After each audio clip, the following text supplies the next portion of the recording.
Hello, welcome to Brockwell Lane.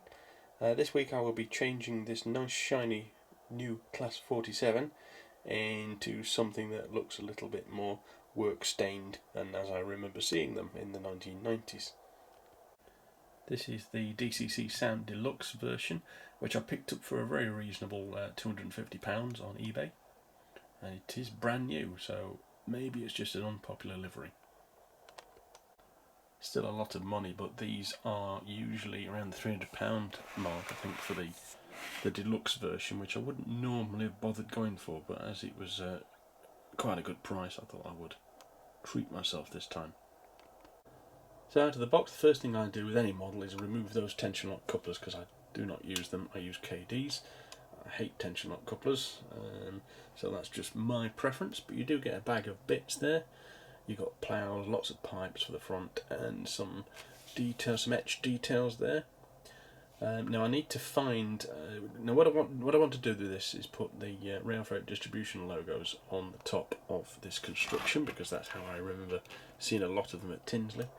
It does actually already have a Tinsley depot plaque on there, so I will need to renumber it. So I've got to go through some photographs online and try and find a suitable version. There are some detail differences between the 47 class, quite a few. This one has got the full tanks. It's also got the cowling around the buffers there, and also some 47s had smooth front, some didn't. So I've also got to go and find one suitable for that. It has actually still got the boiler port on this one, I think. Yes, there we go. So again, that's something else to consider. Being the deluxe version, this does come with the rainbow effect front windows. I'm not convinced that's actually correct for this era. I remember seeing a lot of photographs of my dad's of 47s in the 70s, and they certainly did have that, but I'm not sure. I think that this time they were probably replaced with standard glass, but I might be wrong there. But it's a nice effect. I'm still not completely convinced it's correct for the 1990s era. This is the sort of thing I want to do, although it's not going to be this particular one because I don't particularly want a named one, and also it's got that orange jumper cable connector on the front, which I could add, but I'm not sure I really want to. It's got different tanks as well, so I'll continue looking. I've been looking for ages now to try and find one with the right detail differences, and I've kind of settled on this one, although it's not perfect because it doesn't have the arrows. But I think this is probably as good as anything.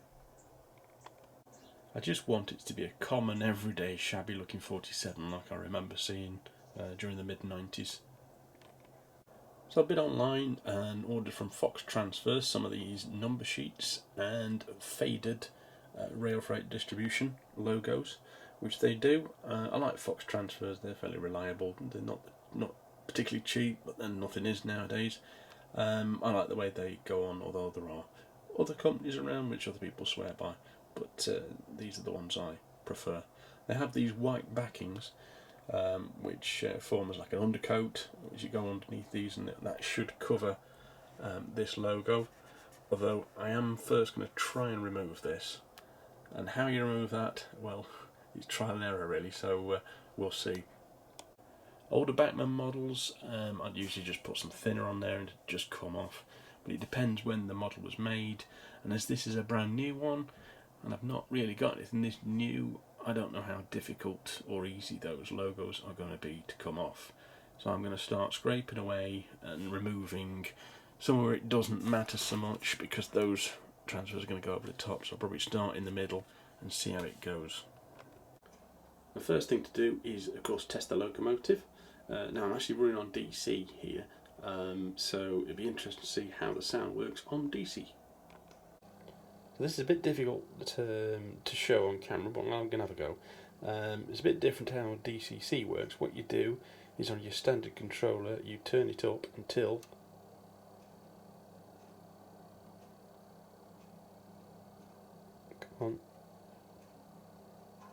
there we go.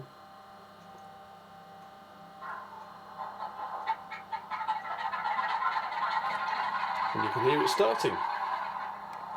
and you leave the control knob in that position,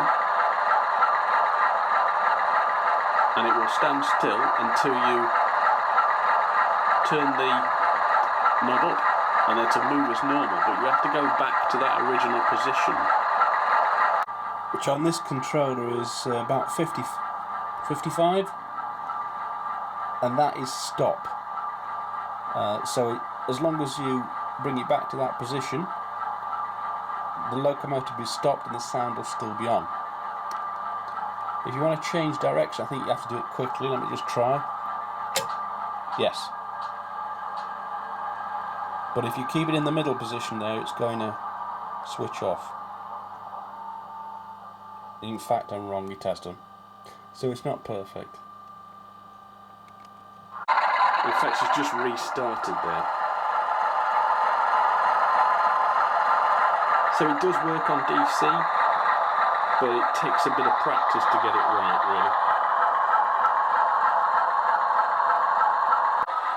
So I'm just going to leave it at the 55 position on the controller and turn it up, and we'll get some movement.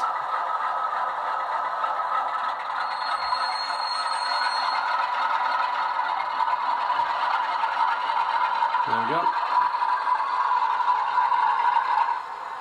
It'll slowly speed up. So it will take some skill to do, particularly shunting.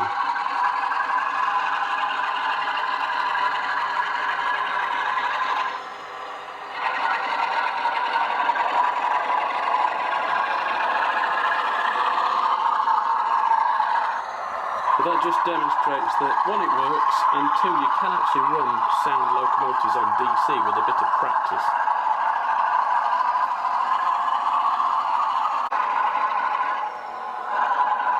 Now, one thing you unfortunately can't do on DC, as far as I know, is blow the horn.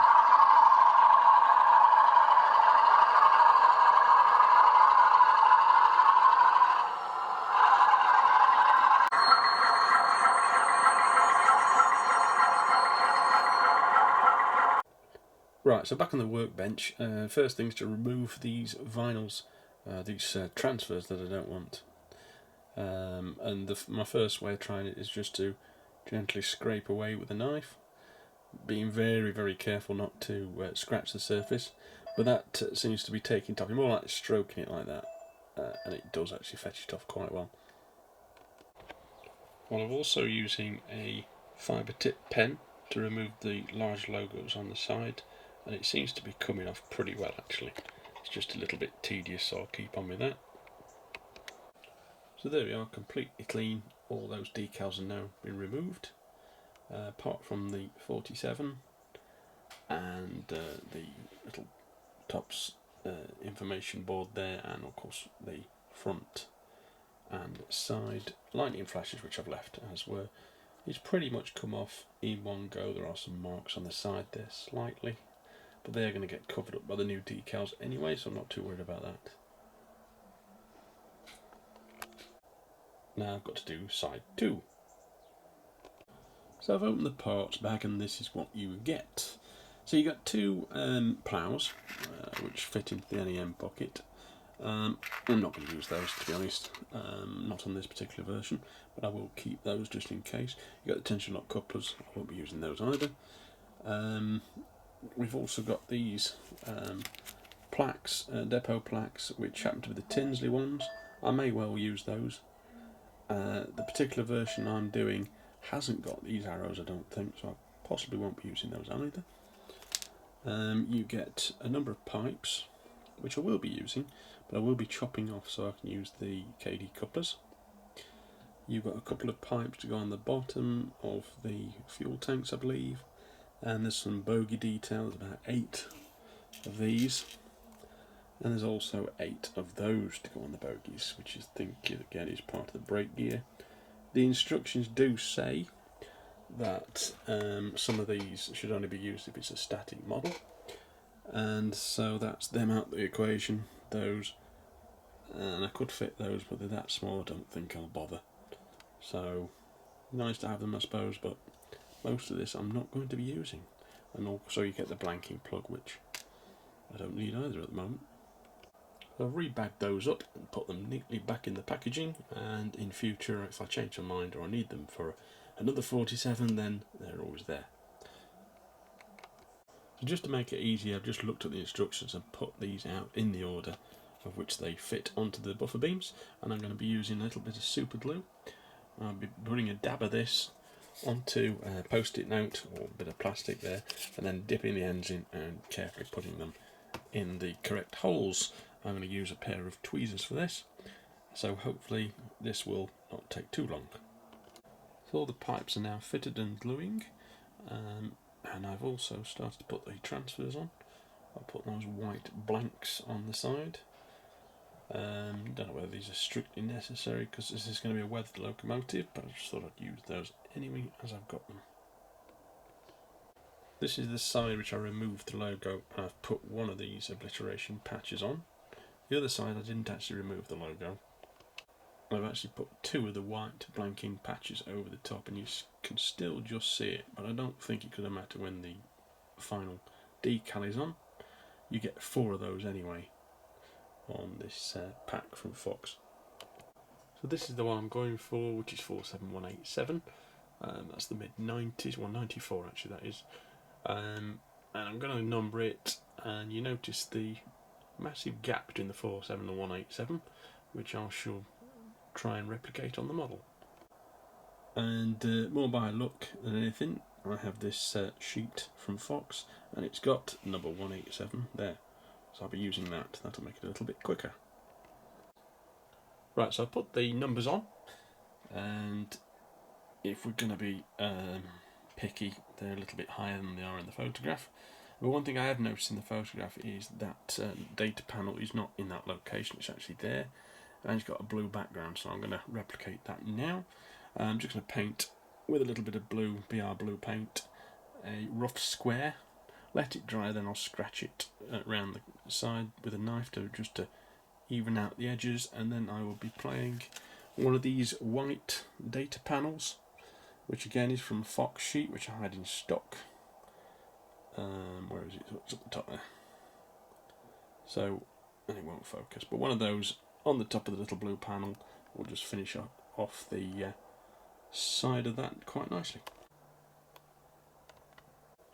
Well, I'll try to keep it as neat as possible, but I'll just let that dry now, and then I'll just tidy that up, and it should be fine.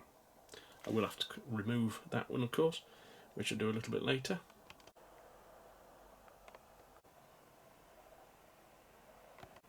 Well, there you go, that's about finished with the transfers and the detailing. All is left to do is weather it, really, but you could leave it as that.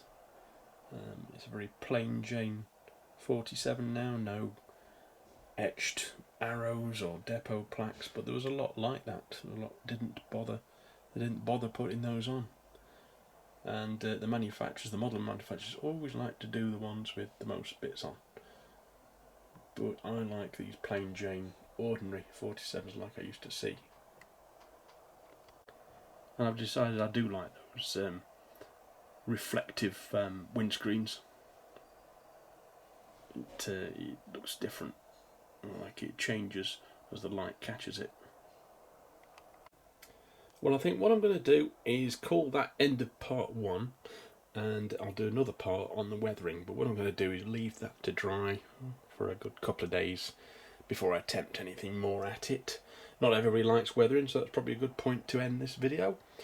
So thank you very much for watching. Please subscribe, and I'll see you next time on Brockwell Lane. Bye bye for now.